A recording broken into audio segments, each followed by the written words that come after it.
Well, welcome everyone. It's just wonderful to see you all.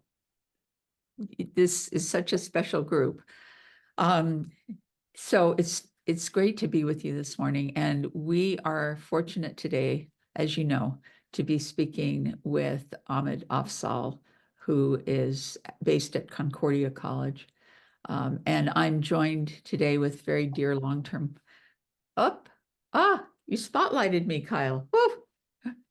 Woo! I'm joined by Diana Chapman Walsh, President Emerita of Wellesley College, co-founder of the work of the Council on the Uncertain Human Future, and also Krista Heiser of Kapiolani Community College and the Global Council for Science and the Environment, and also a national convener for the council work. So thank you all three for doing this, and especially you, Ahmed, of course. So here we are in this incredibly challenging time in general and for higher ed.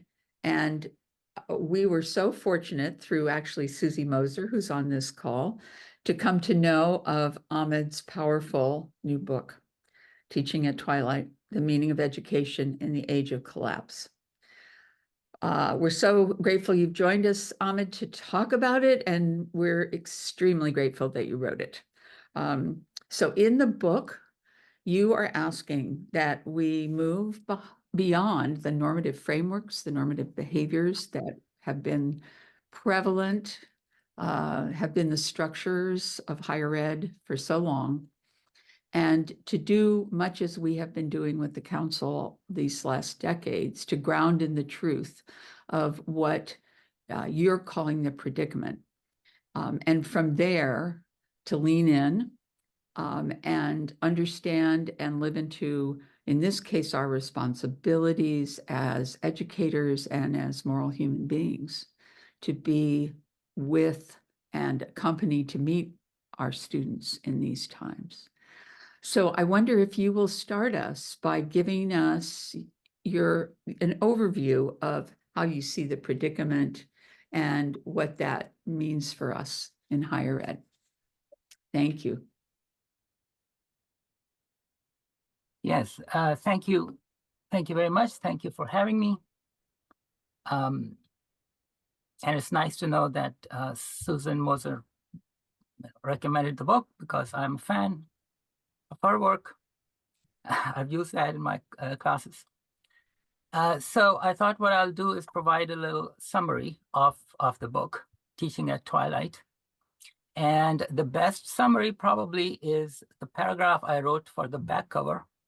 So I'm just going to read that paragraph. It's a short one. And then I will make a couple of additional points. So today, humanity finds itself at the cusp of a long period of inexorable decline and disruption, the likes of which no previous generation has experienced.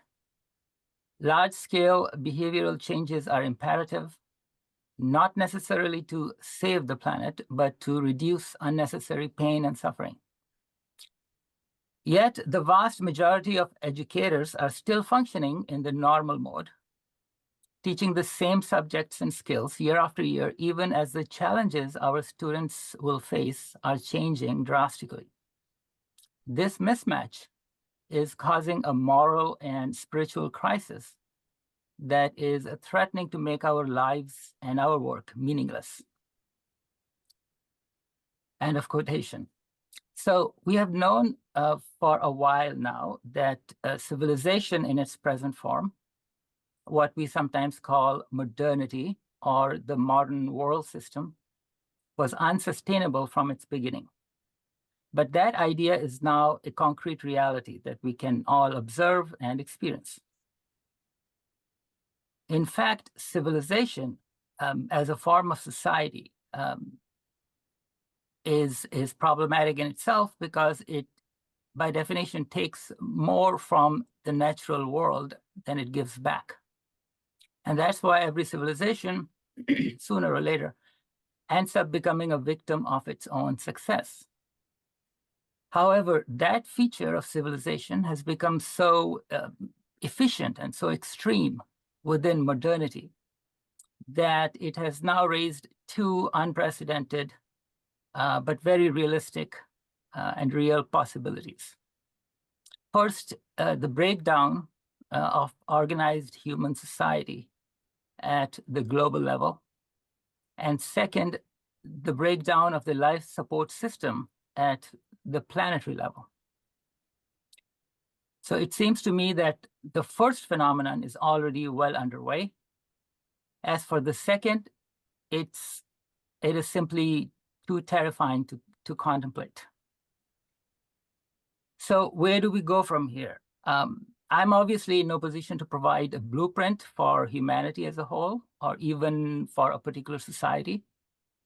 But one thing is clear to me. Those of us who have become well-informed about the state of the world and who have come to grasp the direction in which the world is headed cannot possibly continue to live and work as if we don't know any better without causing serious injury to our own conscience.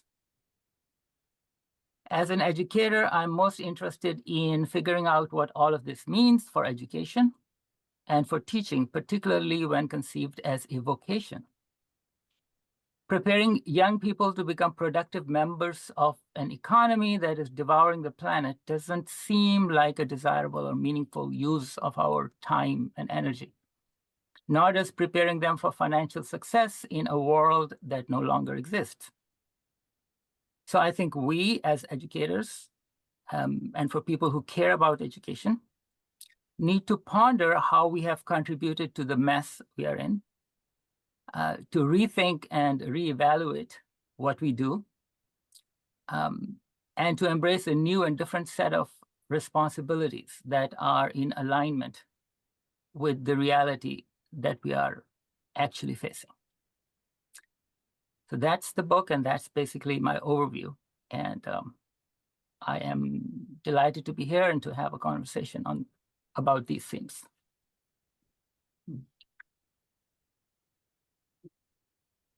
Thank you. Thank you so very much, Ahmed. So there's a great deal in the book, a great deal in the book. And I want to say a few words about what I admire about it and what I admire about what you've accomplished with the book. Because part of our goal here is to kind of pick up this work that you've done and carry it forward in whatever ways we can.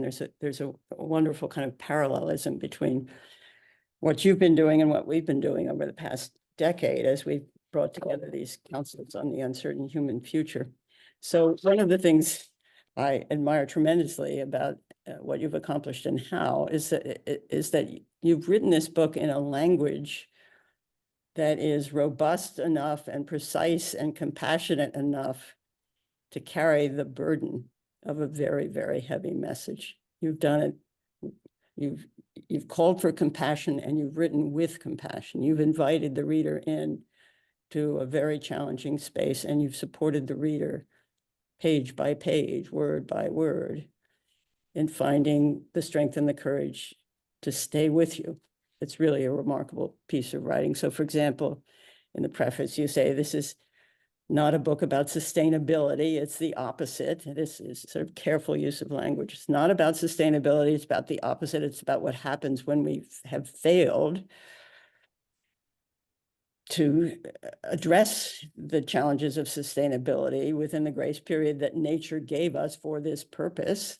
It's not about saving the planet, but how to move forward after we realize that humanity may already have caused more damage than nature can fix on human timescales. And you're always careful to use the word may, to leave that uncertainty, but you don't equivocate. You don't equivocate.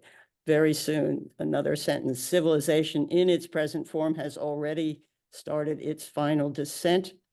It's so dire that the possibility of human extinction in the near future cannot be completely ruled out. Now, we've heard these things, we've all read these things, we've all been reading widely and deeply in this area for a long time. But there's something about the way you're carrying it forward, inviting your reader in with you to take it in and to reflect very, very carefully. So it's a book about not solutions, but responses, as you say. It's a book about responses. And so I want to invite you now to say a bit more about the responses. You use this term, a softer landing. This is towards the end of the book. I've been quoting the very beginning of the book.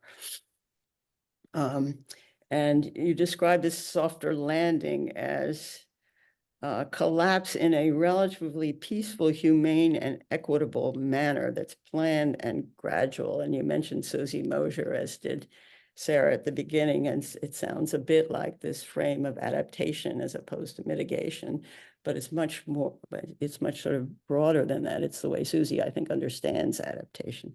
So could you say more about this softer landing that I think you're inviting all of us to think about? What is the piece that we might be able to contribute to this theme that, yes, there is an inevitability to something very dark that's coming towards us, but there is also the possibility that each of us individually and then as a collective, you're very much calling us into a collective, can in some ways contribute to the possibility of this softer landing. Right. Big questions, profound questions. So one thing is I should acknowledge, which I do in the introduction, is that in this book, I'm not trying to, and I don't claim to add anything new to the stock of human knowledge, meaning this is not original research. I'm not discovering things that people don't already know, or at least some people don't already know. It's just that it's not widely acknowledged, and its implications are not widely recognized.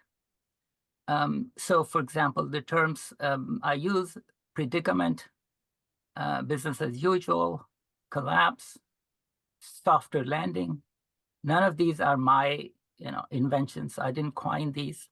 I'm just borrowing them from the discourse and bringing them in this particular context of what all of this means for educators.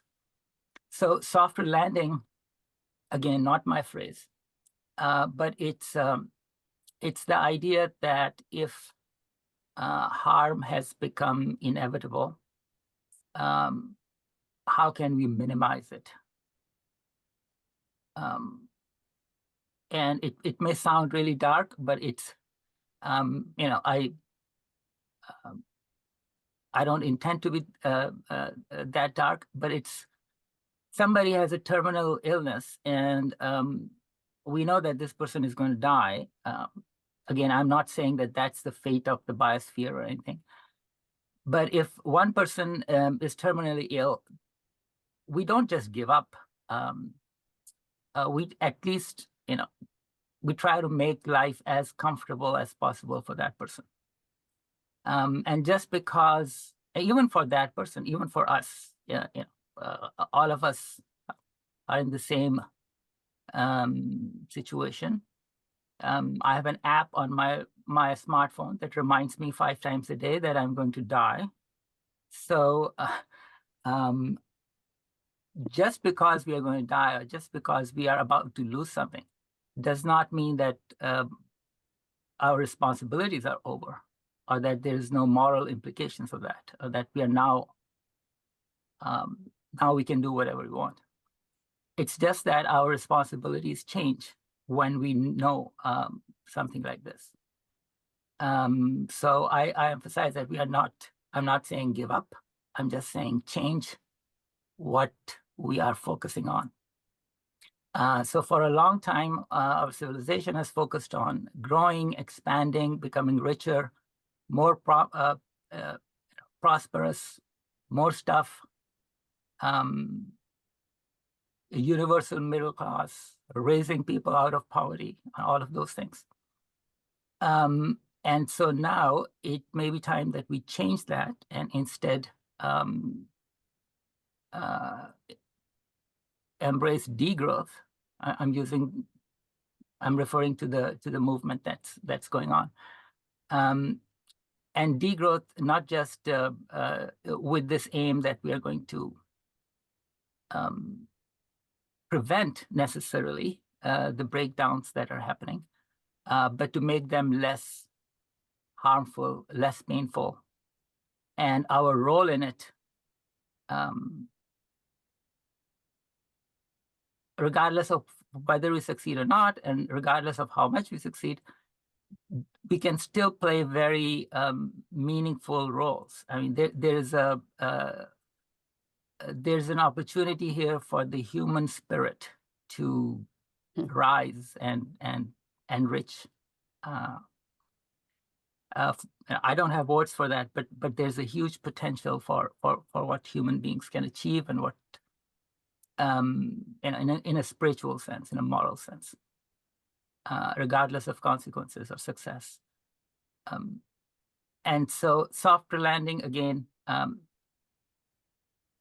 my big issue is who's going to lead this, because the leaders that we typically have in the world, they come from politics as usual and from corporations and so on. And their priorities are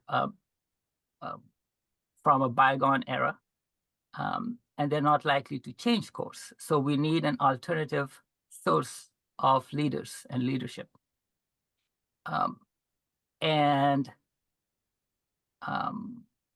My sense is, well, I don't know if that's my sense, but I think that leadership ought to come from educators. So educators need to expand their view of what their responsibility is. We need to rethink what we are supposed to do. And I'm saying it's not just teaching, it's not just what we do in the classroom. We need to expand that and think of how we might provide an alternative leadership, which is more empathic, altruistic, basically the opposite of the type of leadership we have had so far. And the goal of that leadership would be to manage the collapse of civilization, reducing the chances of violence in all of its different forms, including coercion, injustice, and so on, and making the end a little less unpleasant. So one more quick follow-up, and I want to make sure Krista has a chance to jump in here. But as you're speaking, so the thing that comes to my mind is one of the qualities of this different leadership is archetypally feminine as opposed to archetypally masculine and paternalistic. Does that ring true for you, or am I just seeing it through my own particular distorted lens? Yes, definitely. I don't use those words, but let's say more maternal, more gentler, kinder, less competitive, more collaborative. I mean, these things have been denigrated, marginalized, even ridiculed. We don't expect leaders to be soft, but these are exactly the type of qualities we need. Yes, I'm in total agreement with that. Thank you. Mhm. Thank you. Sarah, back to you. Well, to Krista, yeah. Yeah, I thought you. Yeah. Thank Krista. you. Thank you. Ahmed, before I got interested or got involved in this movement and this goal to manage the collapse of civilization, just that statement, wow.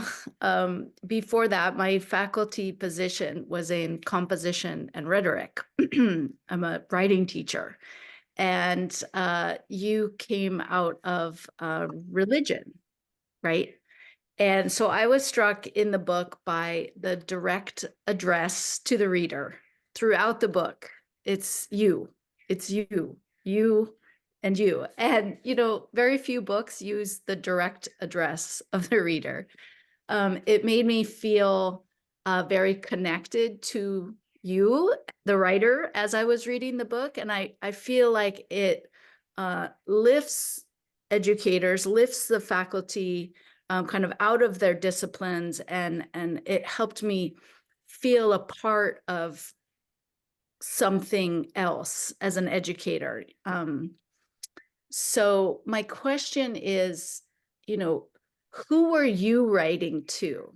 What is the faculty as this body? There's over 1 million people in the United States who have some sort of faculty position, adjunct. I mean, it's a lot of people. It's our colleagues, it's our disciplinary colleagues, it's our friends in our institutions, it's our network like this. But I was just curious about that address and who you were writing to. Who are the faculty, and what can be done to support in that role for this calling? Okay, so let me try to answer the first part of your question. We can get into the support part later. Who's my audience? So the book is for you.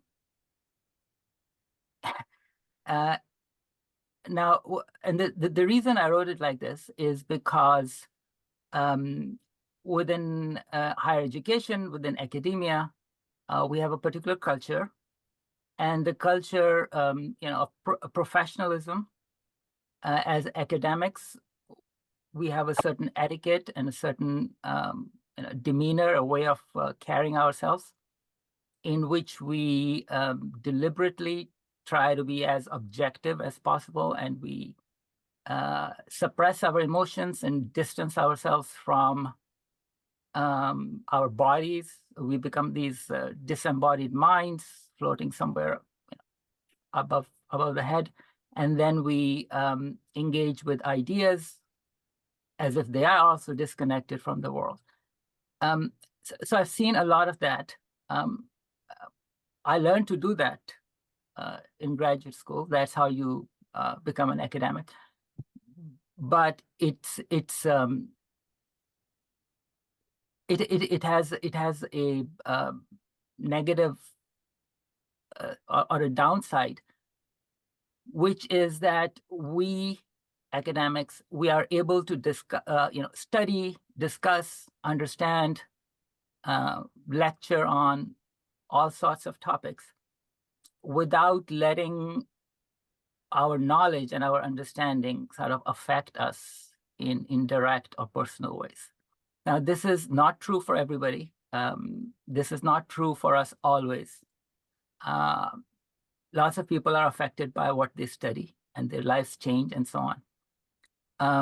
But I've just seen this too many times, that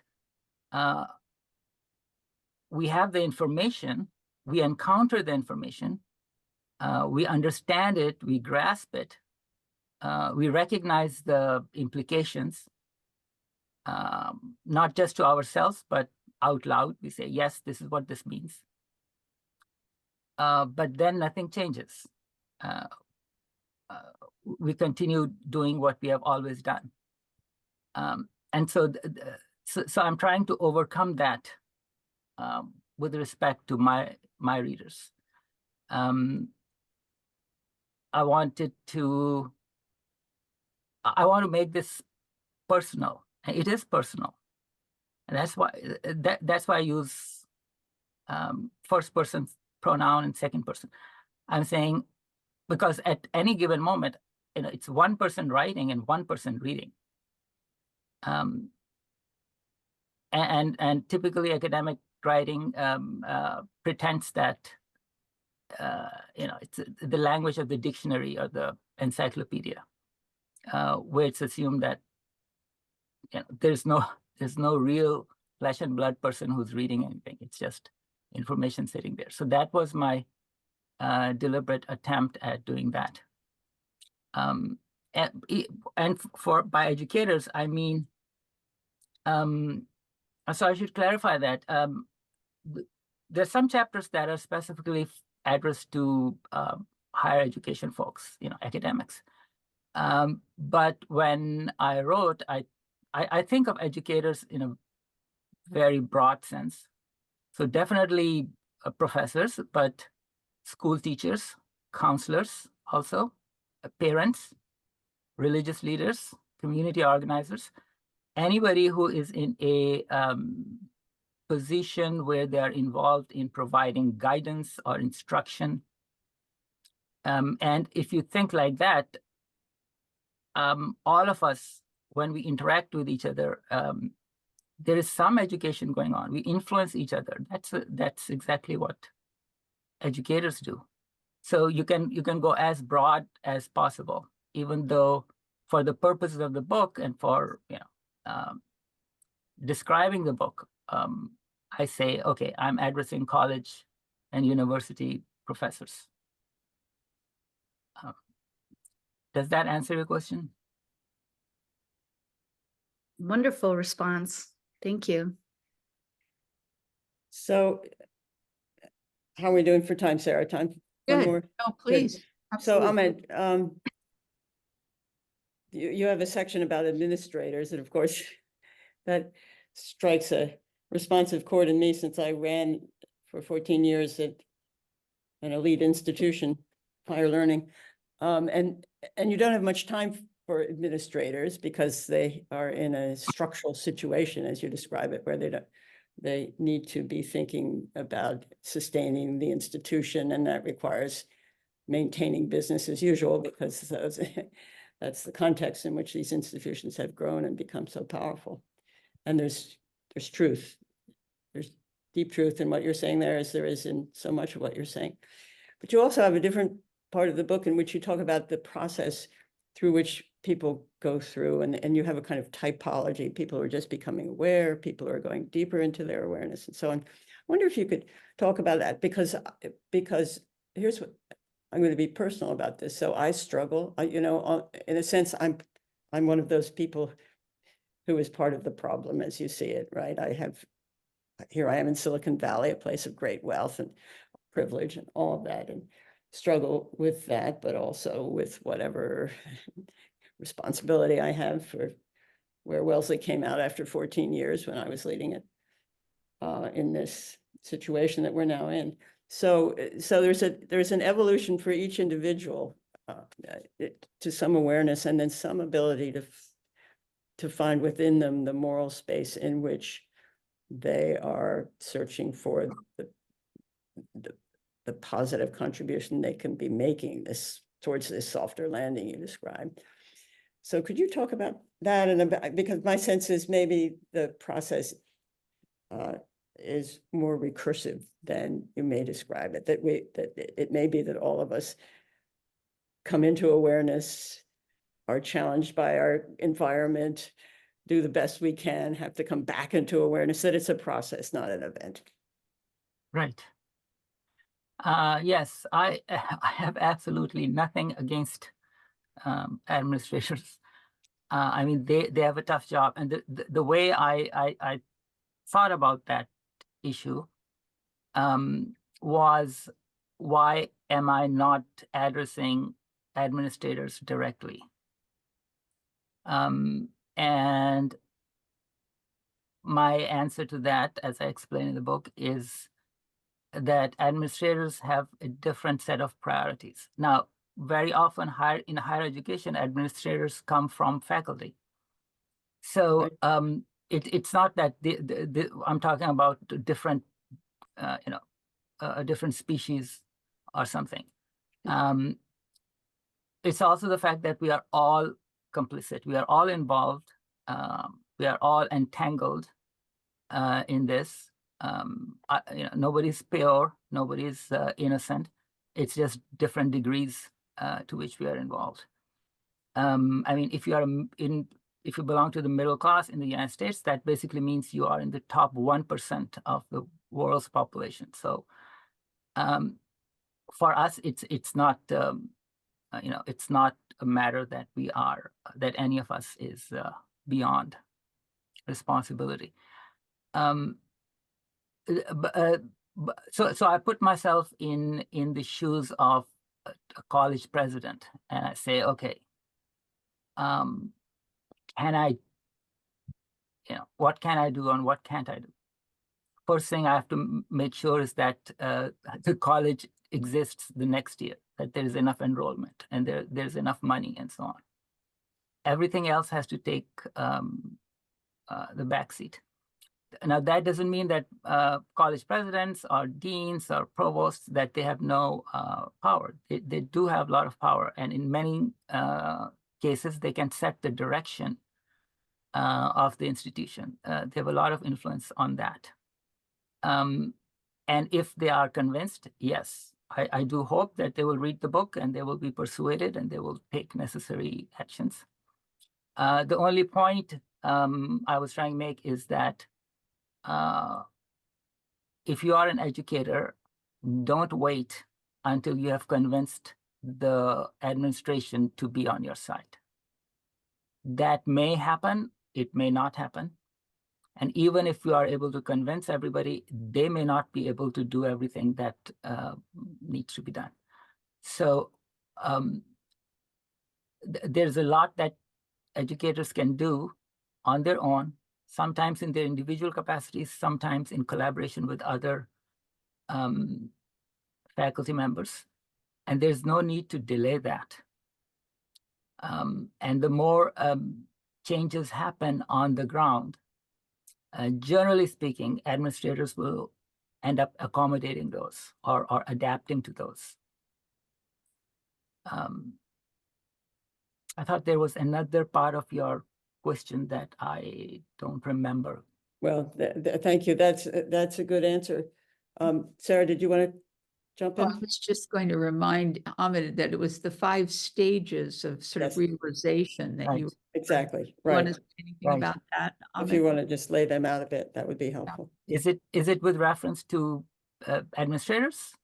No, leaving that aside now, just for anyone who reads the book, you're describing these 5 Right. stages through Right. which. Again, I did not come up with those. There's a famous blog post from Right. 2012 that I'm relying on. I just expanded and slightly modified what those stages mean. Stages of awareness, or so-called ladder of awareness. I think that's a very useful framework.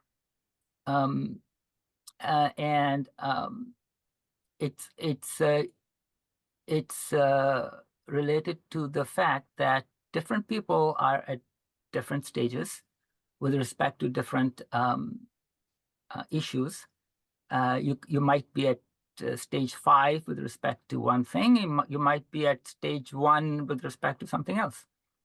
And so this is also, there are no moral implications. I'm not saying that you are a better person just because you are at a particular level. It's a journey. It's a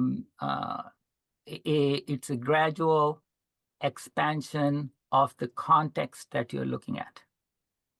So our tendency often in academia is to look at one particular thing and become an expert and then talk about that. But if we take a step back, we put that topic or that issue or phenomenon in a broader context, we see it differently, and then we take a few more steps back and see a bigger context, and something else appears that was previously invisible. So this is a constant process of expanding the context within which a particular thing appears. And as the context expands, the meaning of the phenomenon also changes. We may be thinking in a linear way, one thing leads to another, but in a broader context, we find out there are multiple causes, there are multiple consequences. Similarly, we may be inclined to blame a particular person or a particular group of people or a particular institution. But then we put that in a broader context, and until we start to see that,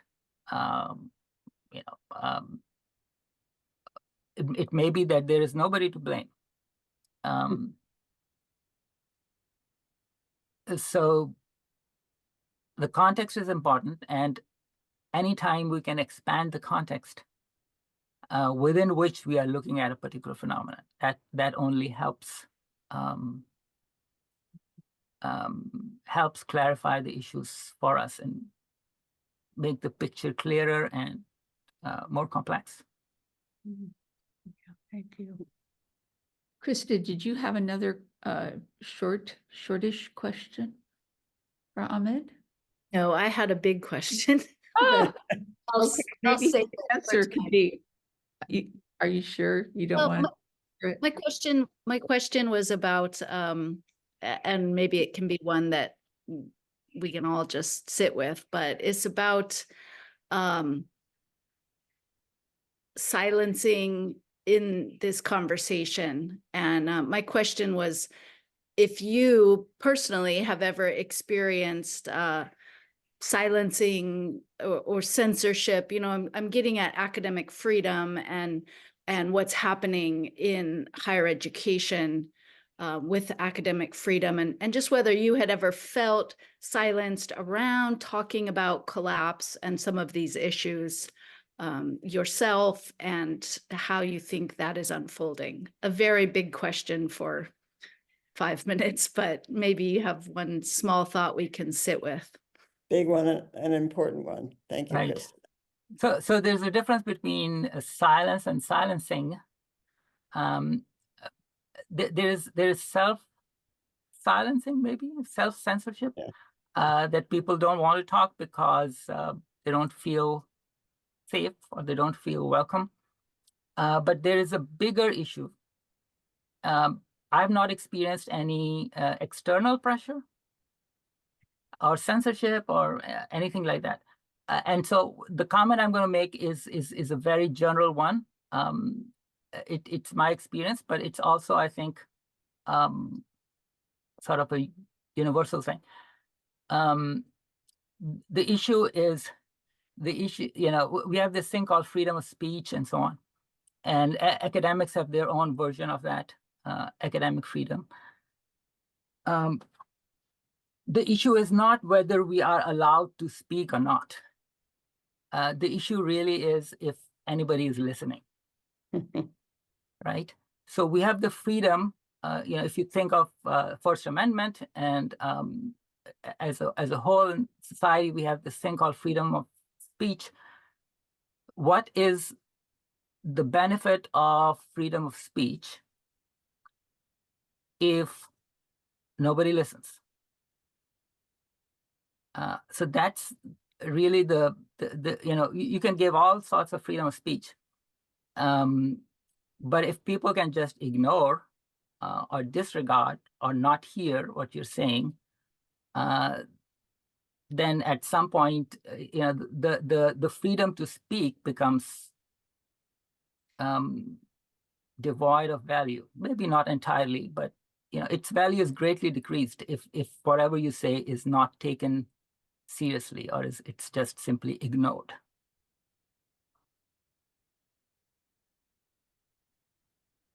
That's So why short answer. and that's where reaching out to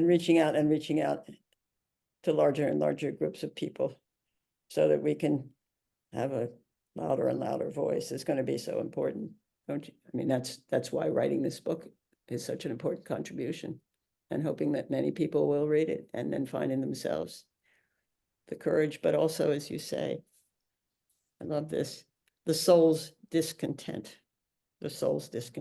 with the world in which we're living now. We're complicit in this world. It's been created. We're swimming in it. And so what is the cry that comes from within us to try to stop I think it? people can deal with a great deal of, to use a technical term, shit in the world, right? injustice, violence, all of the, so long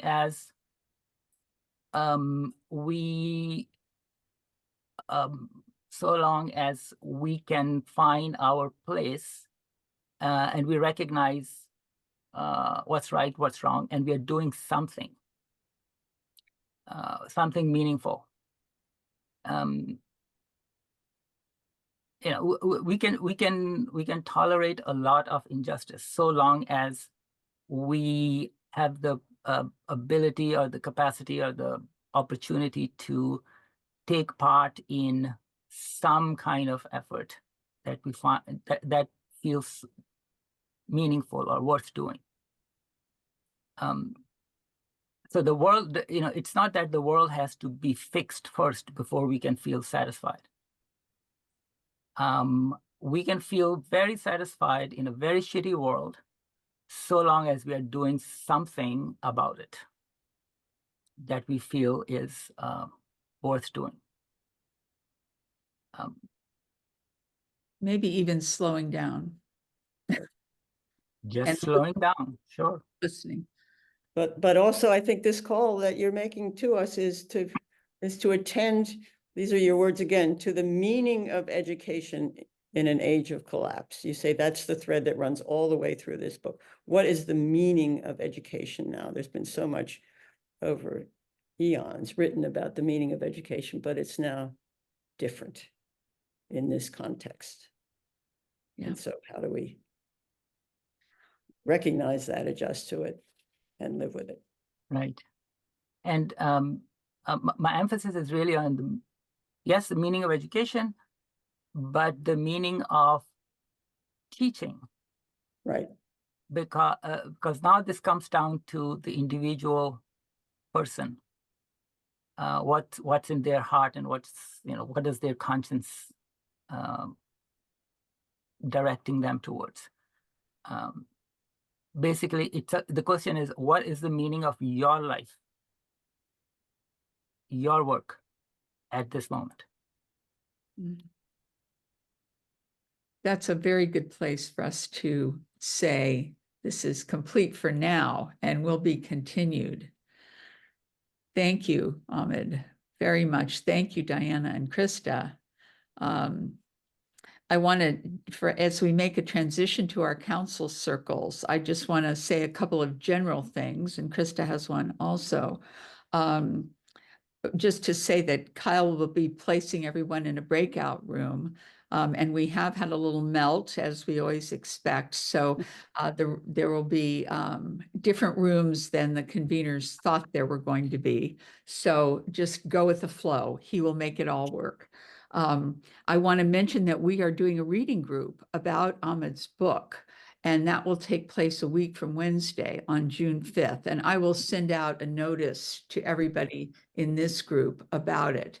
And please RSVP if you'd like to be part of it. And Ahmed has agreed to join us. So we'll be in touch about that. And then Krista, would you like to share about the ASHE group? Yes, thank you. The Ultimate Cli-Fi Book Club is going into its 4th year, reading climate-themed literary fiction. And breaking the silence around collapse is something I've wanted to do in that group for some time. So this year we'll be reading 4 novels dealing with collapse. And alongside the novels, we'll be reading Teaching at Twilight with Ahmed participating in the discussion. So that's through ASHE, the Ultimate Cli-Fi Book Club, starting in June. And we will send information about that too, to everybody that's in the group. And also, Ahmed, did you have anything that you wanted to send us to? I know your website has a lot of information on it, and we have shared that with everyone and can do it again. I would say, I have a newsletter. I send out something every month or so. So people might want to sign up for that. I've made a couple of videos, not a whole lot. the work on the website is also ongoing. There's a lot more that's going to show up there in the next few months. Great. So we will send the links to all of this to all of you who are here today. So thank you for joining, and we'll move now into a deeper reflection with a number of us convening smaller councils to just look for the next 40 minutes more deeply into your questions as well. And so thank you, three, and we'll let Kyle move us into our groups now.